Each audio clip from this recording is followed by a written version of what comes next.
बीडमधून सलग 2 वेळा खासदार राहिलेल्या प्रीतम मुंडे यांचा पत्ता भाजपकडून कापण्यात आला। त्यांच्याऐवजी पंकजा मुंडेंना उमेदवारी दिली, पण त्यासाठी प्रीतम मुंडेंना आपली जागा सोडावी लागली। त्यामुळे आता विधानसभेला प्रीतम मुंडेंना उमेदवारी द्यावी अशी मागणी जोर धरू लागली आहे। बघूयात बीडमधल्या राजकारणाचा हा रिपोर्ट।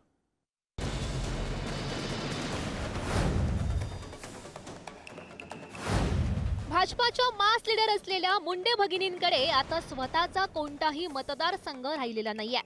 माजी खासदार प्रीतम मुंडेंना अवघ्या 41 वर्षी राजकारणातून साइडलाईन होण्याची वेळ आली, तर लोकसभेतील पराभवानंतर पंकजा मुंडेंचं विधान परिषदेवर पुनर्वसन करण्यात आलं।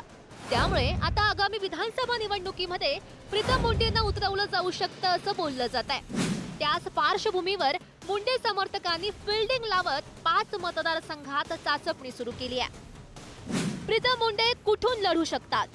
पाथर्डी, शेवगाव अहमदनगर, गंगाखेड परभणी, माजलगाव बीड, गेवराई बीड, आष्टी बीड।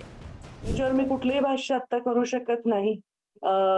माझी भूमिका सगळ्यांना माहित होती, माझ्यासाठी सोडावी लागली नाहीये। मला पक्षाने डिक्लेअर केल्यामुळे मला ती लढावी लागली असं ते चित्र आहे। तर त्यामध्ये आमच्यामध्ये काही विषय चर्चेत नाही। पक्ष जो निर्णय घेईल, आता युतीमध्ये मलाच जागा नाही कुठली लढण्यासाठी, त्यामुळे मी विधान परिषदेवर आहे। विषय जेव्हा असा येईल, जेव्हा लढवायची गरज असेल तेव्हा लढू, जेव्हा संघटनेचं काम करायची गरज असेल तेव्हा संघटनेचं काम करू। ते खरं आहे ना, खोटं काय? विधानसभेत मुंडे आहे धनंजय, अजितदादा जर राहिले तर, अजितदादा नाही गेले तर मग त्यांची जागा खाली आहे। 2019च्या विधानसभा निवडणुकीत राष्ट्रवादीच्या धनंजय मुंडेंनी पंकजा मुंडेंना पराभवाची धूळ चारली। आता त्याच धनंजय मुंडेंसाठी पंकजा मुंडेंना हक्काच्या परळी विधानसभा मतदारसंघावर पाणी सोडावं लागतंय। तर सलग 2 वेळी बीड लोकसभा मतदारसंघाचं प्रतिनिधित्व केलेल्या प्रीतम मुंडेंचा पत्ता भाजपाकडून कापण्यात आला।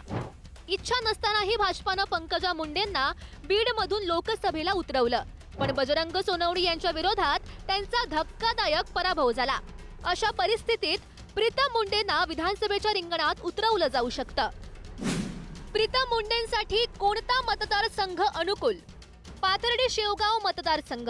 सध्या भाजपाच्या मोनिका राजे तिथल्या आमदार आहेत। वंजारी समाजासह ओबीसी मोठ्या संख्येनं या मतदारसंघात आहेत। स्वर्गीय गोपीनाथ मुंडे म्हणायचे, परळी माझी माय तर पाथर्डी मावशी आहे। गंगाखेड मतदारसंघ। रासपचे रत्नाकर गुट्टे हे तिथले आमदार आहेत। गुट्टेंनी पंकजा मुंडेंसाठी मतदार सोडण्याची तयारी सुद्धा दर्शवलेली होती। लोकसभेला महायुतीच्या महादेव जानकर यांना 6000 मतांचं लीड मिळालेलं होतं। माजलगाव मतदारसंघ। राष्ट्रवादीचे प्रकाश सोळंके इथले आमदार आहेत। लोकसभेला पंकजा मुंडेंना 935 मतांचं लीड या ठिकाणाहून मिळालेलं होतं। आष्टी मतदारसंघ। राष्ट्रवादीचे बाळासाहेब आजबे हे इथले आमदार आहेत। लोकसभेला पंकजा मुंडेंना 32221 मतांचं लीड मिळालेलं होतं। गेवराई मतदारसंघ। भाजपाचे लक्ष्मण पवार इथले आमदार आहेत। आपण निवडणूक लढणार नाही, आमदार लक्ष्मण पवार यांनी जाहीर केलाय।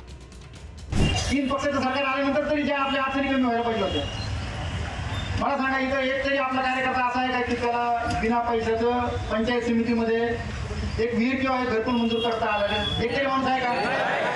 मग आता मला सांगा, हे असं जर घडत असेल तर मग माझ्यासारख्या माणसांनी ह्या पदावर बसून मला तरी सोबत नाही। लोकसभेला भाजपानं पंकजा मुंडेंना उमेदवारी दिली होती, पण त्यासाठी प्रीतम मुंडे यांना आपली जागा सोडावी लागली।